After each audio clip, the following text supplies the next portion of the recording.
Pasha Bogdanov, General Partner of Almaz Capital. Hi, Pasha. Hi, Marina. How are you? Great. So today we're going to speak more to discover some highlights of UVC, your investment approaches, and what made you so successful. So let's start from probably from the industry or geography.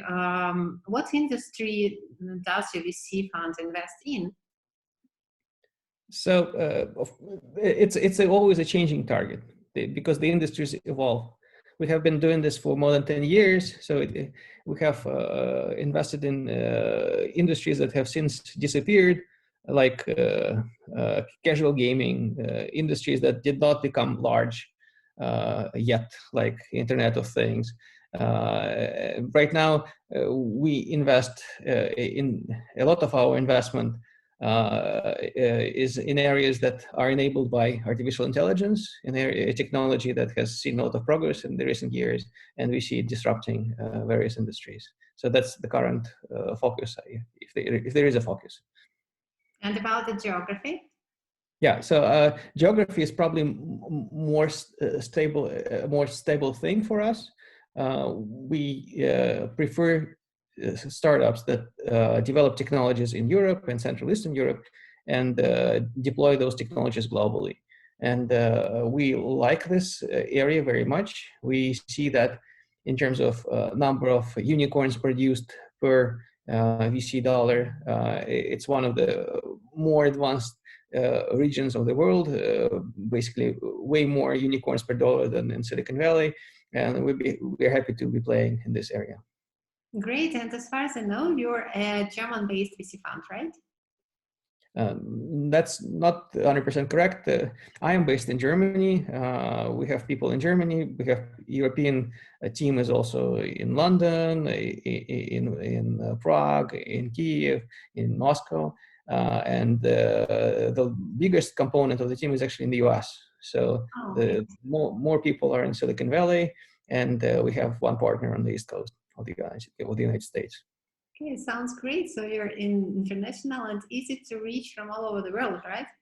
That's correct. Yeah. Great. And by the way, I will tell some backstage, and Pasha is very communicative and really very responsive. So I suppose the rest of the team is like this. So it's good to know for our startups who will be watching us or watching our interview. Another interesting question is, I'm wondering, do you have any unicorns? You mentioned like 10 years of the VC fund, right? Do you have any unicorns in your portfolio so far? Yes, we have. Some of them are public unicorns. Like we're investors in Yandex, which is now a multi-billion-dollar company. Some have been valued at $1 billion plus in private rounds recently, but I think in terms of unicorns, we have done quite well. We have 4 unicorns currently out of about 40 investments, so that's a very good outcome. We're quite happy. For unicorns. And if you have any statistics for like VC fund portfolio in general for 10 years, how many X and so on? It's fund. It depends. It goes fund by fund. We are. I cannot say that all the funds are the same. I think that the most mature fund is our first fund. On our first fund, in terms of cash, we have returned a multiple of the fund size already in terms of cash, and the valued rest of the portfolio is at least 2x the fund size. So it means that total fund is more than 3x. And given how we still hold the assets because they're growing, and they're growing very fast and appreciating in value. So our LPs want us to hold those assets. Given how the markets develop now, I think it will be easily a 5x fund. So the other funds, again, at different stages. So it's, but we fundamentally, we think that the area we operate in, this bridge between Central Eastern Europe and the US, allows to consistently generate large VC returns. Sounds great, and totally makes sense to keep some really remarkable startups in the portfolio and watch them growing. So one of the most popular questions from the startups to VCs is that what is your main criteria you evaluate startup while pitching? What's the most important to you? Well, I think it's the uniform answer across the industry. It's the team, right? Everybody says the team is the most important thing. And then how you unpack that? What does it mean that it's a super team? It's really more a taste question relating to VCs. Maybe the secondary criteria will help you actually figure out, is the team good enough or not. The secondary criteria after the team would be the market size, market growth rate, competitive situation, the market, product, what's the competitive advantage of the product, how do you plan to sell it. If you're not a seed stage startup, but Series A later traction, how fast is the company growing, what's the pipeline size, how easily you convert that pipeline sales, etc. So all those things matter. And the good team for VCs will target a very, very large opportunity. They will try to, from the get-go, will realize that they're after a huge opportunity and want to become number one in a certain area. So that's basically what the winning companies do, and that's what we want to see. And as far as I heard, you are investing from the seed stage also, right? We do invest in seed stage. I would say it's more of an exception than a rule, but yes, every once in a while we do that. And seed stage investments can be radically different in size, and sometimes it's a small sub-$1 million investment. Sometimes seed investment is more than $10 million, depending on the product. I see. No, we have currently a company in the portfolio called Esperanto, where we are one of seed investors, and we invested on a pre-product. So we invested in a company before it has actually finished designing the chip. Now, finally, they have actually sent the chip to the factory to be produced. So hopefully all goes well, the chip will work, and they will proceed to actually later stage company that actually has a product. But since it's a silicon company, it costs a lot to do that. We think the opportunity is huge. That's why we did it, but very expensive seed. Yeah, pretty risky, but I hope and I'm sure all will be fine regarding your remarkable experience. And about also, how do you select startups for investing? Do you visit some bets? Also, do you use the partner network, or is it possible for a startup to reach you directly, for example, on LinkedIn or on the website? Ideally, is to be introduced for some channel. We are available, of course. We have an email on the website that people can use and as a message. Actually, some websites do not have contact information. Some VC funds, but we do. We read those. You're open.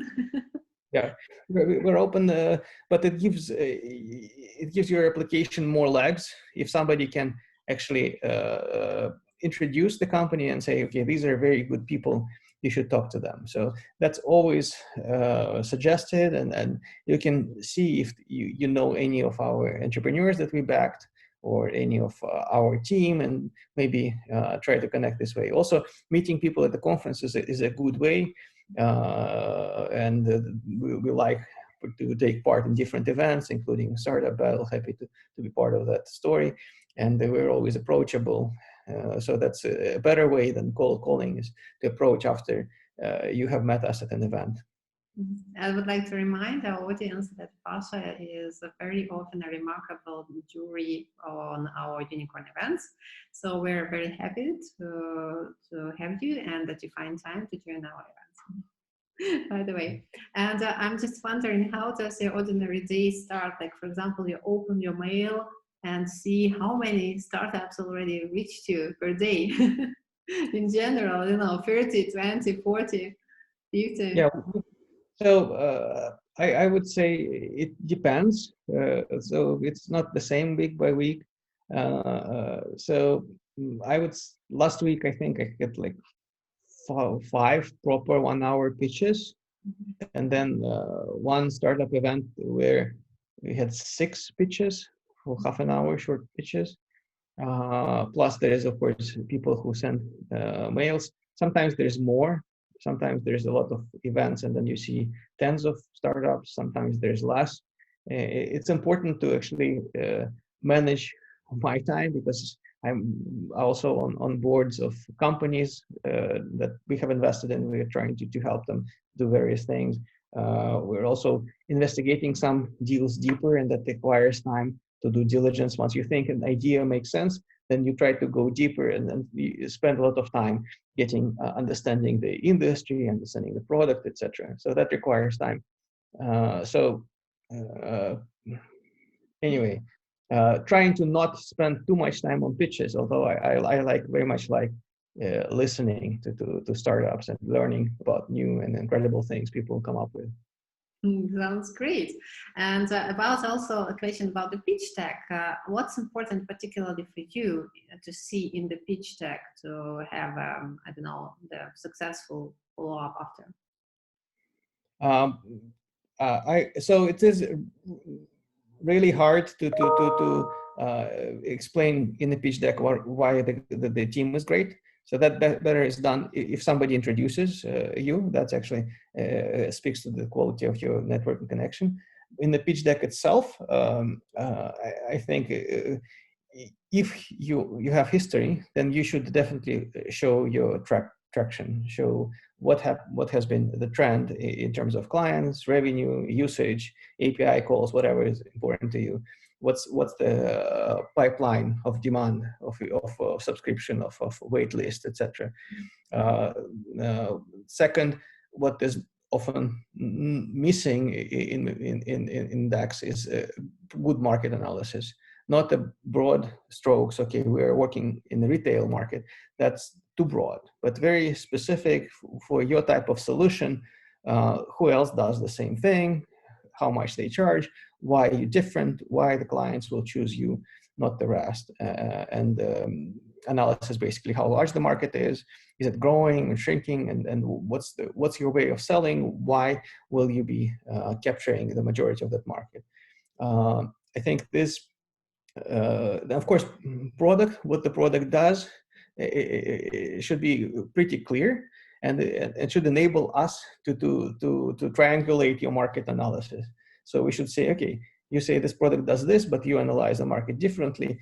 That doesn't make sense. Oh, okay, makes sense. Everything checks out. The product definition is consistent with your market analysis. So that helps us really to quickly to understand that the opportunity is really exciting, and decide to go to the next stage. If something is opaque, if we have domain knowledge, then we can do a quick decision. Sometimes we don't have domain knowledge, so it means that it goes on the back burner until somebody on the team has time to research and to figure out for themselves, is it interesting or not, to spend another 30 minutes, an hour to do a pitch call. But in general, how much time does due diligence take? I don't know, like 3, 4, 5 months, or maybe quicker or longer? After we like the deal? Mm-hmm, yes. So if we like the concept of the deal, and we would do diligence, and it proceeds before the term sheet, through the term sheet stage, to the closing, and before closing we also do the final takedown diligence. It usually involves 10 plus of different conversations with clients, team members, competitors, advisors, experts in the industry. It involves hours, maybe tens of hours of reading on the industry and competition. So overall, I would say maybe at least 20 hours, 30 hours spent on diligence per company. Plus, of course, we have providers that help us with, legal diligence and things like that are done by third parties that also spend some time. And then in duration, is it faster than 4 or 5 months, or it takes this time? The quickest deal possible is probably, 1 month from getting to know a company till the term sheet, and then maybe 1 month until the final deal is closed. So probably 2 months is the quickest possible time frame. There are delays on every stage. There's also discussion, and parties need to come to an agreement on commercial terms. So there's a lot of back and forth on legal documents. So more typically, it would take 2-3 months after the term sheet actually to have the signed documents and to close the deal. And the time to term sheet can be, as I said, very quick, up to a month to a year plus, especially for the early stage opportunities like we often see at your events. They're usually too early for us, but we connect with startups, we follow them, we get in touch from time to time. And you're watching them. Yeah, we watch them. When they're mature enough, we are ready to engage. So it can be year plus. And at the same time, you can check the traction while you're watching them. You can see how fast are they growing also. And how well they follow their own expectations. Yeah, exactly. So, okay, and I think that was the last question for today. And I just would like to ask you for a piece of advice for our startups who will be watching us, how to be successful in raising investments. A key to success from your point of view. There's a lot of different components. First, you should be very excited by what you do and be confident that you will be successful. It's very important. Second, realize that VC is not really a business model validation. Rather, it's a specific type of businesses that VC is like. And that means that you should be able to grow your business extremely fast to be a multi-billion-dollar business. So if you are that, you believe that's the case, and you should be able to try to make it very clear to investors how you will be a multi-billion-dollar business quickly. That's what they want to see. They want to benefit from being a part of that story. So it's again the communication skills to be able to deliver your idea very clearly. Yep. Yeah, thank you so much, Pasha, and I'm looking forward to see you at our next Unicorn.Events as always. And if you want to say goodbye to our audience or some special words, the floor is yours. Thank you, Marina. It's always a pleasure to be part of Unicorn events, Unicorn Cup. And I want to wish all the participants success.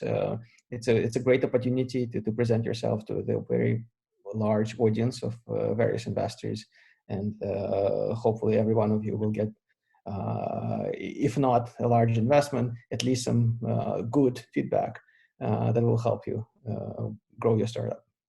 Thank you so much, Pasha. Thank you.